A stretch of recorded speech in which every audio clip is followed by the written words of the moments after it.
Pronto, pessoal, voltamos. Estava curtindo a música aqui, não é? E agora a gente volta a se reunir. Tá todo mundo reunido aqui, a galera saiu um pouquinho, foi tomar uma água, enfim.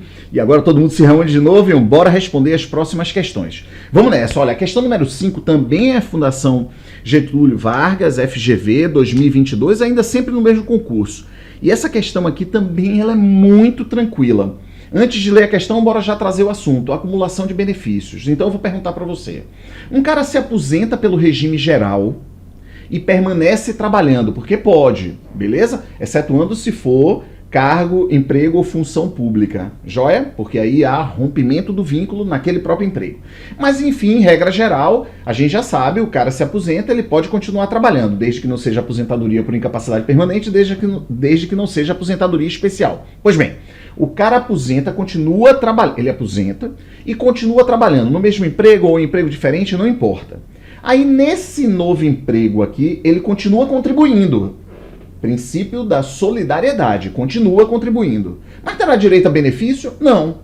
Aí vamos lá. Em regra, né, tem o salário família, tem a reabilitação profissional, no caso segurado empregado, e o salário maternidade. Mas vamos lá.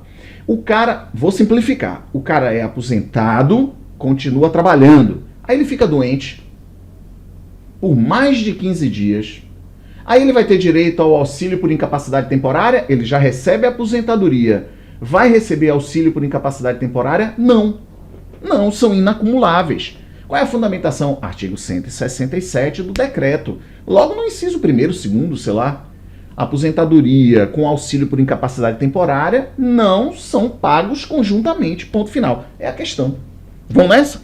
Flaviano é empregado numa indústria privada localizada em Manaus. Conseguiu a aposentadoria programada pelo RGPS no ano de 2020.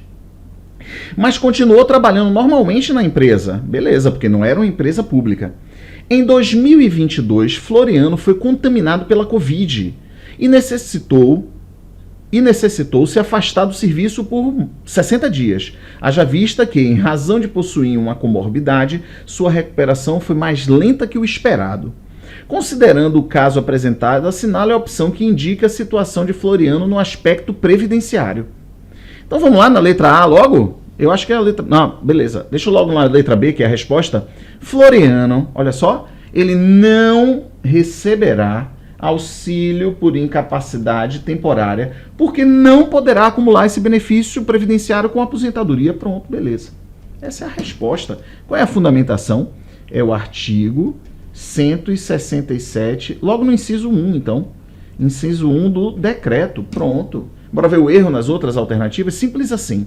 Letra A. Floriano receberá aposentadoria e auxílio no período que ele estava... Não. Não. São inacumuláveis. O benefício já aproveitado será transformado em aposentadoria por incapacidade permanente com direito a acréscimo de 25. Olha que loucura. Então quer dizer que o cara já está aposentado, aí continua trabalhando, aí fica incapacitado temporariamente. Ele está sugerindo que essa aposentadoria seja transformada em aposentadoria por incapacidade permanente. Ou seja, uma loucura, não é? Letra C. A lei prevê que, já sendo aposentado, o segurado receberá a aposentadoria integralmente e metade do valor do auxílio por incapacidade. Não tem isso é absurdo. Letra E. Não será possível acumular benefícios. Daí porque Floriano receberá, no período de afastamento, a aposentadoria e o auxílio acidente. Que loucura! O auxílio acidente, muito pelo contrário, não tem nada a ver com a questão, mas o auxílio acidente é inacumulável com a aposentadoria. O seu valor será utilizado para o cálculo da renda mensal da aposentadoria lá do futuro. Mas enfim, vamos lá na questão número 6. Questão número 6 é muito massa. Essa questão é porque eu separei as questões, eu fico tentando lembrar, porque eu dei uma lida rápida, enfim. Essa questão, pessoal, é aquilo que a gente diz, a galera nos assiste. Quando a gente, pessoal, apresenta a mandala dos princípios, vê aqui, vamos lá. Confia em mim. Quando a gente apresenta a mandala dos princípios, se liga aqui. Vou botar aqui. Não é? A gente tem aqui a mandala dos princípios, tudo certinho. Todo mundo sabe aqui, universalidade da cobertura e do atendimento, equivalência, uniformidade, seletividade e distributividade, irredutibilidade, equidade na forma de participação no custeio, diversidade da base de financiamento, caráter democrático, descentralizado, gestão quadripartite. Então a gente encontra aqui, olha, seletividade e distributividade. Galera, quando a gente coloca essa zorra aqui, a gente exemplifica como... Você lembra? Isso deve ter sido a nossa segunda, terceira, quarta aula, sei lá. Não, logo no início, segunda aula, muito possivelmente. A gente vai lá e diz assim, olha pessoal, por exemplo, ó, seletividade e distributividade. É quase que dizer que não há orçamento, capacidade de pagamento, capacidade financeira, orçamentária da Seguridade Social de atender a tudo e a todos indistintamente. Então, a seletividade e distributividade é justamente o contraponto da universalidade da cobertura do atendimento, que é esse outro princípio aqui, não é? Esse outro princípio aqui, ele é utópico. Cadê? Não apareceu aí, não? Que zorra é essa? Pera aí. Eu escrevi aqui e não apareceu aí. Apareceu agora? Oxente, apareceu. Então vamos lá. Universalidade da cobertura e do atendimento, não é? Ele, na verdade, é utópico. É utópico. Aí vem o seletividade e distributividade e diz, olha, já que não temos recurso para atender a tudo e a todos, vamos ser seletivos na distribuição. E um dos casos é justamente citar, olha, o salário família, isso, e o auxílio reclusão aqui, olha, para trabalhadores de baixa renda. Simples assim. Então a questão traz isso. Duas irmãs, uma é de baixa renda, a outra não é de baixa renda. Aí uma tem filhos, a outra também tem filhos até 14 anos de idade, só que só uma recebe salário família. Aí pergunta, qual é o princípio da Seguridade Social que suporta essa situação? É sopa no mel. É sopa no mel, porque esse tipo de questão aqui a gente já trabalha há muito tempo. Então vamos lá? As irmãs Sandra e Geórgia trabalham para o mesmo empregador, localizado no bairro Lago Sul, Manaus. Sandra recebe um salário mínimo mensal, portanto é de baixa renda, por ocupar cargo mais especializado. Sandra recebe um salário mínimo mensal. E Geórgia, por ocupar cargo mais especializado, recebe 3. Bem, Geórgia já não é baixa renda. Ambas as irmãs possuem um filho, sendo que o de Sandra tem 2 anos de idade e o de Geórgia 5 anos. Bem, ambos estão ali menores de 14. Sandra recebe em seu contra-choque uma cota de salário família, mas Geórgia nada recebe a esse título. O princípio constitucional previdenciário que justifica essa diferença de tratamento entre as irmãs é o... Rapaz, é o famoso, né? É o famoso aqui. Aí eu vou ter que desenhar de novo. É o famoso, ó, Siri na lata. É o famoso Siri na lata. Essa questão é recente, 2022, FGV, que todo mundo fala aí, porque FGV é mais difícil. A gente acertou todas as questões aqui, com tranquilidade.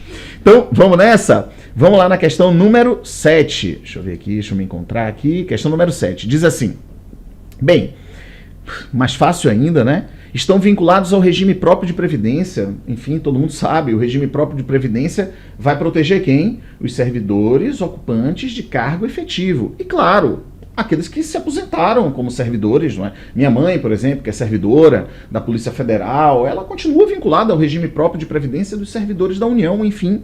Então, portanto, quem é que participa do regime próprio de previdência social? Os servidores ocupantes de cargo efetivo e os servidores públicos inativos. Pronto, um abraço, valeu, passar bem, já fui Bandamel, não é? Vamos lá na questão número 8. A questão número 8 é assim, Marcos é oficial da Marinha Mercante Brasileira há 3 anos. Pedro é estagiário de um escritório de advocacia e recolheu 6 contribuições facultativas à Previdência Social pela menor alíquota possível. Então, beleza, a gente tem Marcos aqui, que é um oficial da Marinha, Pedro é um segurado facultativo, é um estagiário, beleza. Vânia é empregada há 8 anos, beleza. Então, qual o assunto dessa questão? Manutenção e perda da qualidade de segurado. Então, vamos nessa? Então, é muito fácil, muito tranquilo, porque a gente já tem aquelas 7 situações, é só enquadrar aqui nas situações e a gente responder. Então, vamos lá. Devido ao seu tempo de permanência na Marinha Mercante, Marcos já perdeu a qualidade de segurado. Isso é absurdo, até porque, quando cessar o seu serviço militar na Marinha Mercante, ele ainda terá 3 meses de manutenção da qualidade de segurado. Então, claro que falso. Letra B. Caso esteja grávida, em gozo de salário maternidade, Vânia deverá contribuir facultativamente para manter a qualidade de segurado. Não, a contribuição é obrigatória sobre salário maternidade, a contribuição do próprio segurado. Beleza. Letra C. Após 6 meses da última contribuição, Pedro perderá automaticamente a qualidade de segurado se deixar de contribuir para a Previdência Social. Bem, beleza. Valeu. É a certa, não é? Porque é a cessação das contribuições para o segurado facultativo. 6 meses de período de graça. Beleza, vamos lá na letra D. Caso seja demitida, Vânia manterá a qualidade por 36 meses? Bem, para ela manter por 36 meses, ela vai ter que ter os 12 meses normais, mais 12 meses porque comprova a situação de desemprego e mais 12 meses por ter mais de 120 contribuições. Ora, para eu ter mais de 120 contribuições, eu tenho que ter pelo menos 10 anos de contribuição. E ela tem quantos anos? Vânia tem quantos anos? 8 anos. Então, portanto, ela não tem como ter 36 meses de período de graça. E na letra E, caso fique doente e necessite parar de trabalhar por mais de 15 dias, Pedro poderá solicitar auxílio doença, usando nomenclatura já em desuso, é claro. A nomenclatura já não é auxílio doença, mas a FGV continuou usando. Veja que o examinador aqui comeu mosca, não é? Auxílio por incapacidade temporária, a Previdência. Por que ela é falsa? Porque, em regra, o auxílio por incapacidade temporária requer carência de... Bem, revisando carência 0, 10, 12, 24, 180. Então, portanto, qual é a carência do auxílio por incapacidade temporária? Em regra, 12 meses. Quantas contribuições Pedro tinha?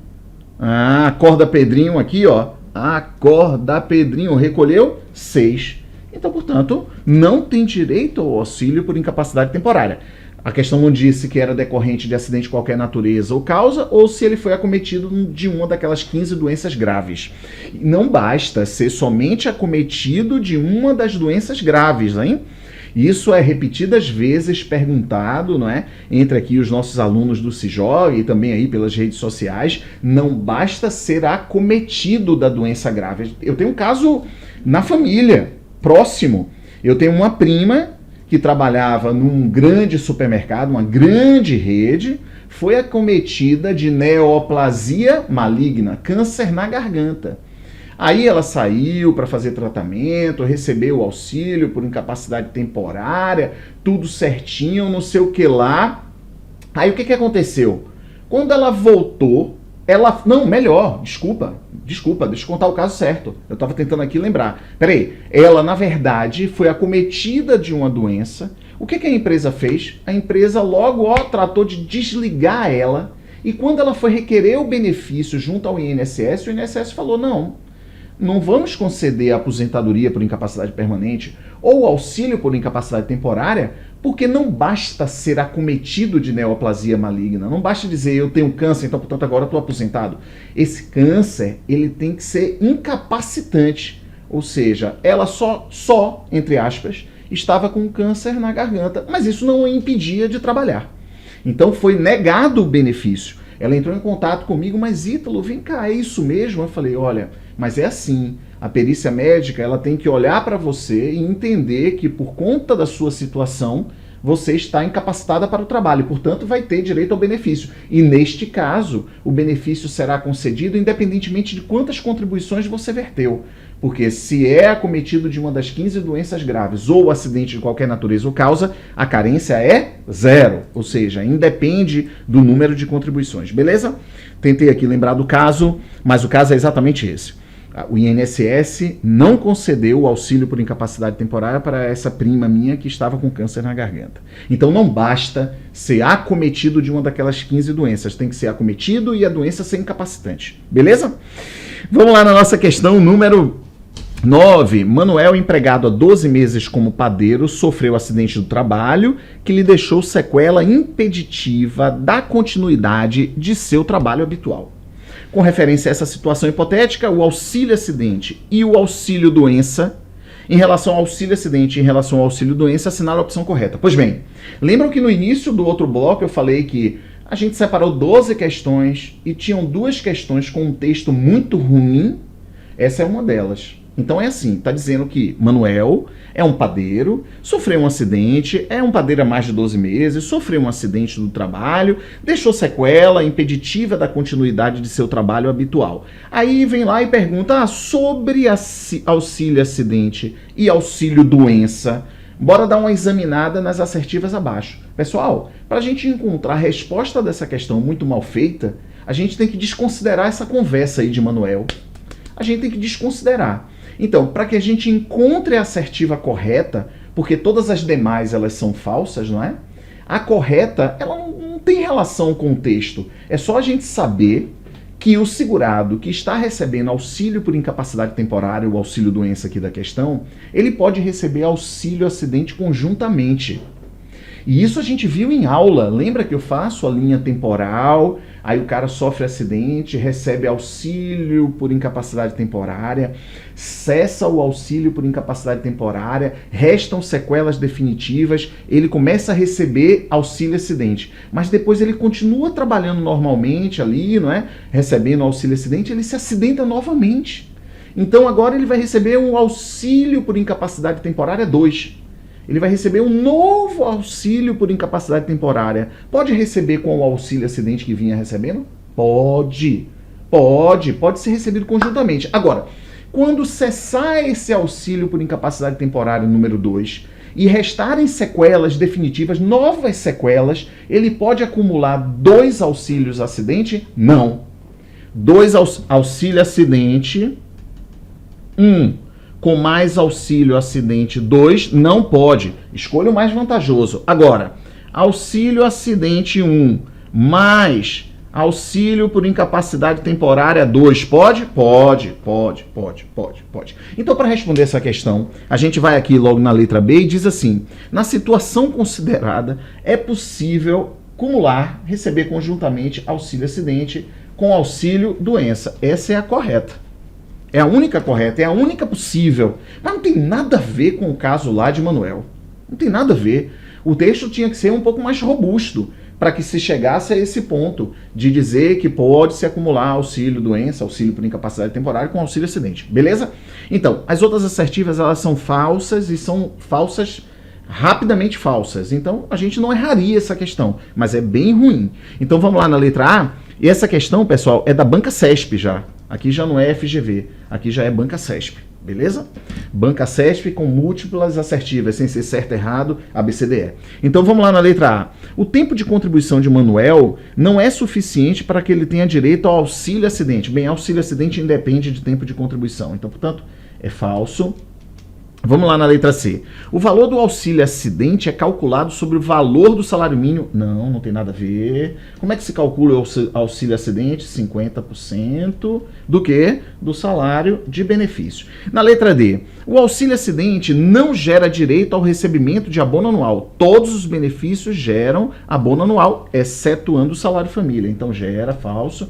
Na letra E. Caso a sequela que cause a perda da audição, caso a sequela lhe cause a perda da audição, Manuel poderá solicitar o auxílio acidente, ainda que inexista o reconhecimento entre o trabalho e a doença incapacitante. Negativo. Precisa haver relação direta entre a incapacidade e o trabalho realizado.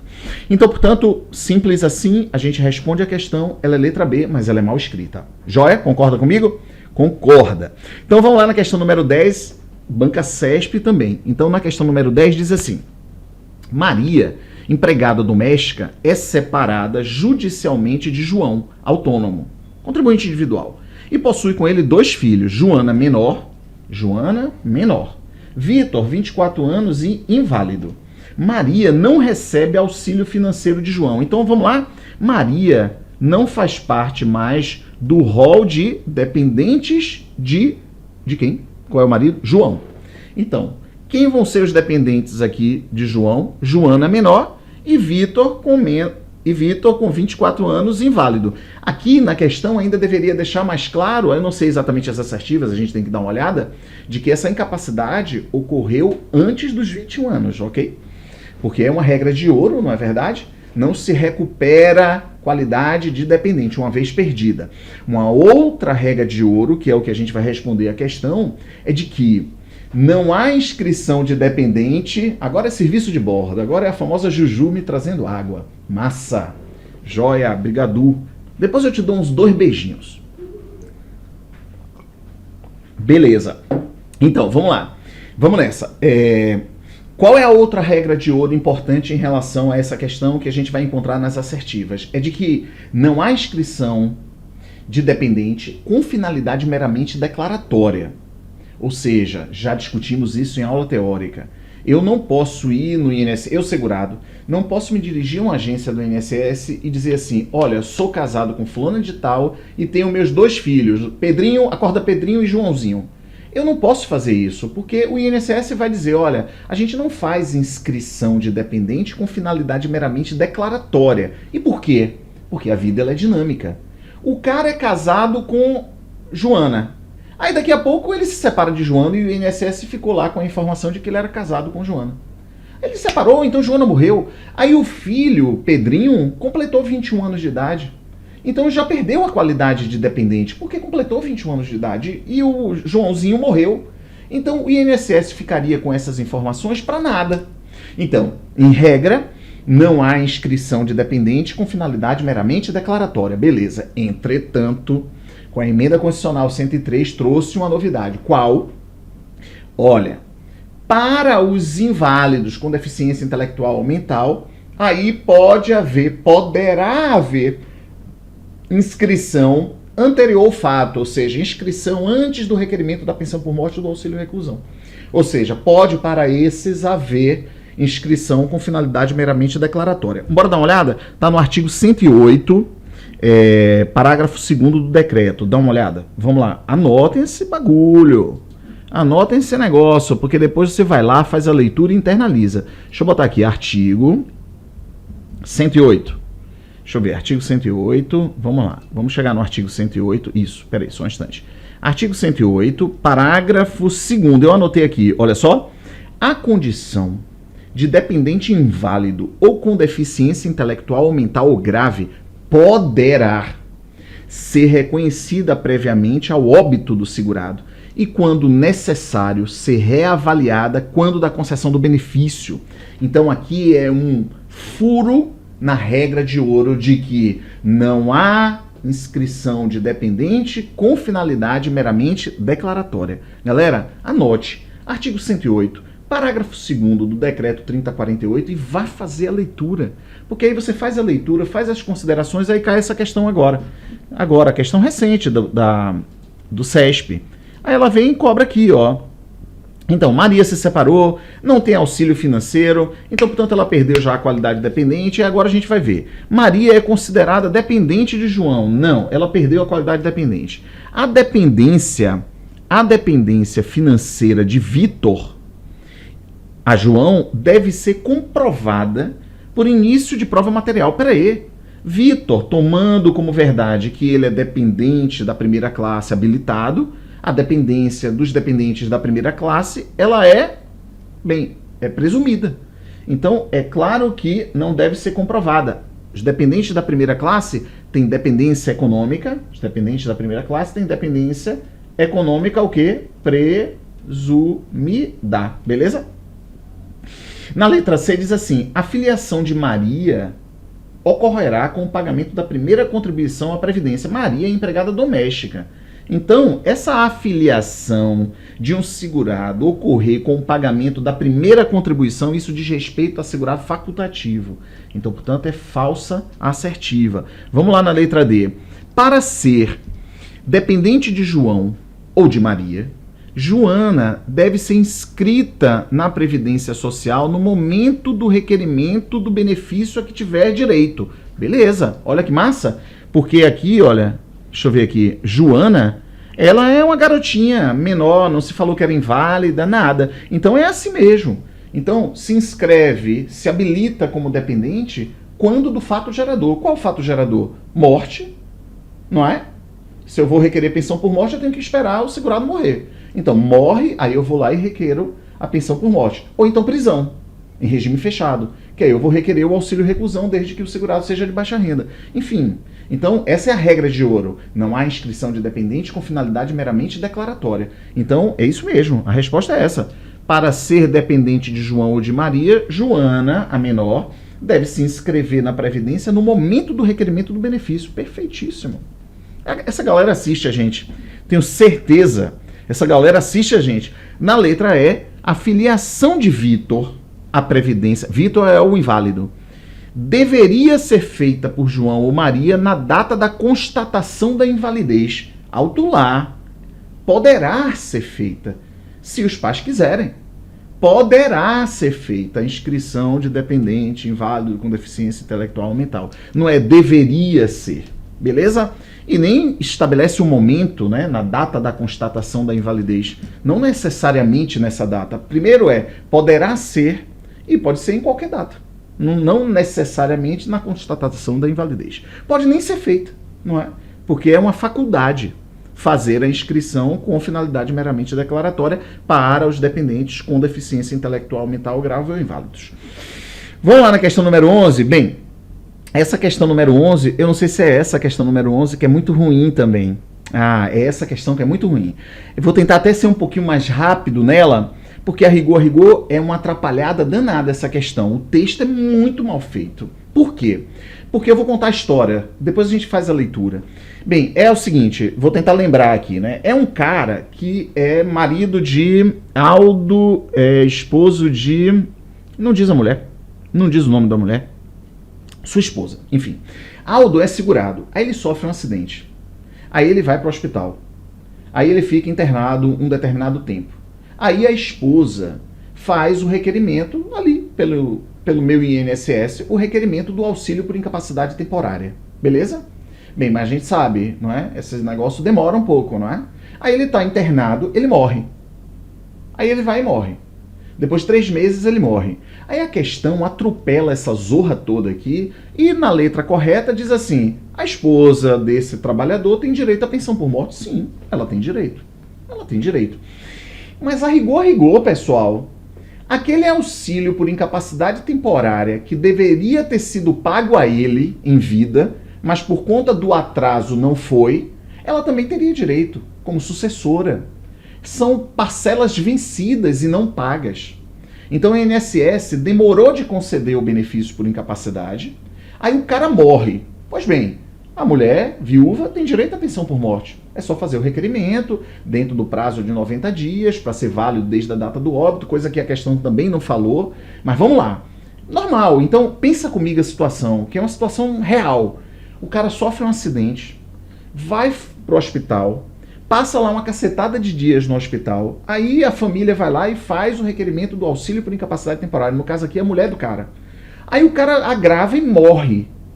Vem cá, e o benefício, o auxílio por incapacidade temporária, que ele teria direito a partir do 16º dia porque ele era o segurado empregado, ou que ele teria direito a partir do 1º dia da incapacidade porque ele era outro segurado sem ser empregado. Então, e aí faz o quê? Bem, o INSS tem que pagar. Tem que pagar. O cara morreu, mas eram parcelas vencidas. E tem que pagar a quem? Ao sucessor. Quem é o sucessor? A mulher do cara. Então o INSS teria que pagar.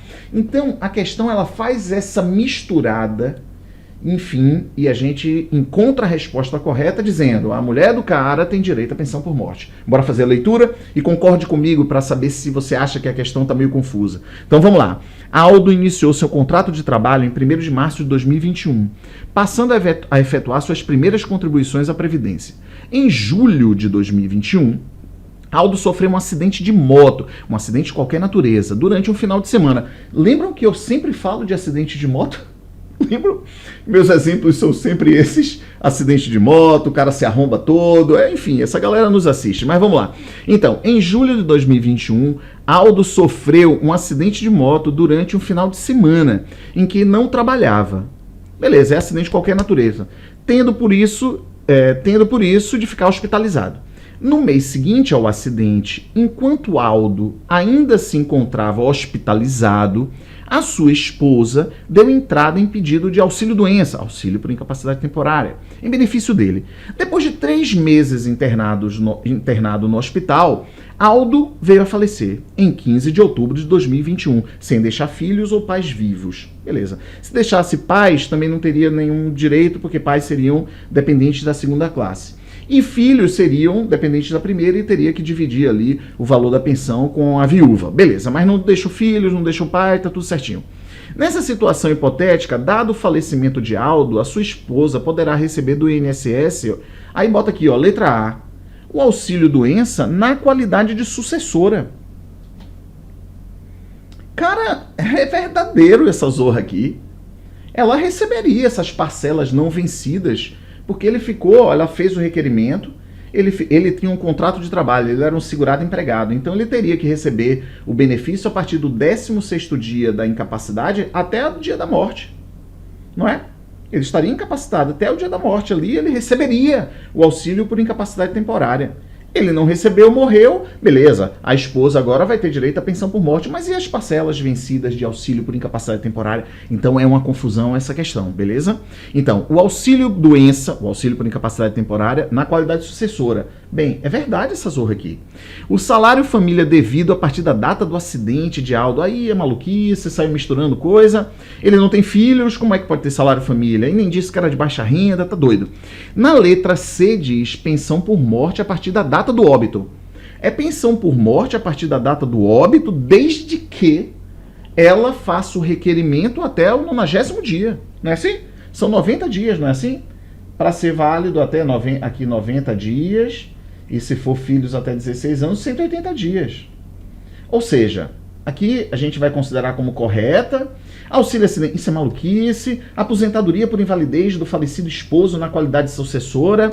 Bem, não se foi dito aqui que ela fez requerimento de aposentadoria por incapacidade permanente e nem que a perícia médica determinou que ele estava incapacitado permanentemente. Enfim, é meio louco isso aqui. Então a gente ficaria entre a letra C e a letra A.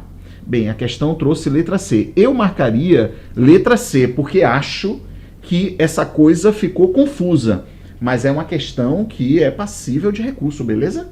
Então, portanto, concorda comigo que é uma questão banca CESP, mal feita pra cacete. O cara assistiu nossa aula, misturou uma cacetada de outras coisas e tentou criar alguma coisa nova. Mas, enfim, se lenhou aqui, não é? Não tá legal essa zorra aqui. Mas a resposta da questão foi dada como letra C, beleza? Ela tem direito à pensão por morte a partir da data do óbito, desde que requerido até o 90º dia da data do óbito. E agora, por fim, galera, bora finalizar. Questão número 12. Era para fazer tudo isso em meia hora, a gente já está em uma. Questão número 12. Cleide, filha da companheira de Antônio.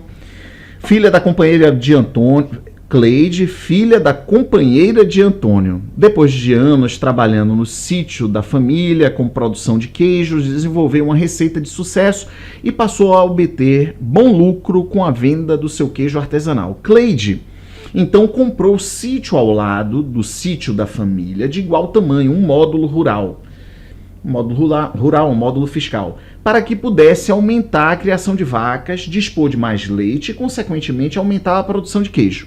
A família trabalha em regime de economia familiar. Cleide está grávida. Que zorra é essa, não é? Enfim, é uma família. Aí a enteada desse segurado aqui, que é um segurado especial, juntamente com a mulher, compra um terreno vizinho, um sítio vizinho. Ela também é segurado especial e ela também agora está grávida. Então vamos lá. Considerando a situação hipotética, assinale a opção correta. Cleide não é considerada segurado especial em regime de economia familiar, uma vez que enteada não entra no rol de segurados especiais. Falso. E depois de ela comprar o sítio vizinho e ela ir para o sítio vizinho explorar a sua própria atividade rural, ela deixa de fazer parte do núcleo do segurado especial do padrasto, tá certo? Ela já é segurada especial por si só, mas ainda assim a enteada seria também, não é? Porque é segurado especial o marido, a mulher e os filhos e equiparados a filhos, desde que todos trabalhem naquela situação ali de segurado especial. Então, letra A é falsa. Letra B.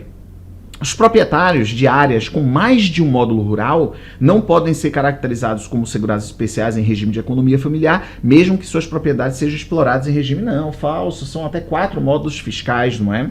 Letra C. A contratação de empregados permanentes para ajudar na criação das vacas e na produção dos queijos descaracterizaria o regime de economia familiar. Perfeitíssimo.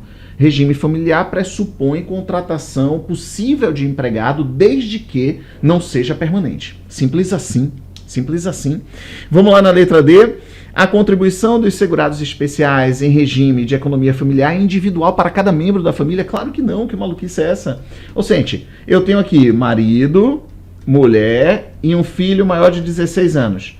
Todos eles trabalham ali naqueles 4 módulos rurais. Produzem e comercializam. Ora, vão ter aquelas alíquotas vezes o quê? A receita bruta da comercialização da produção.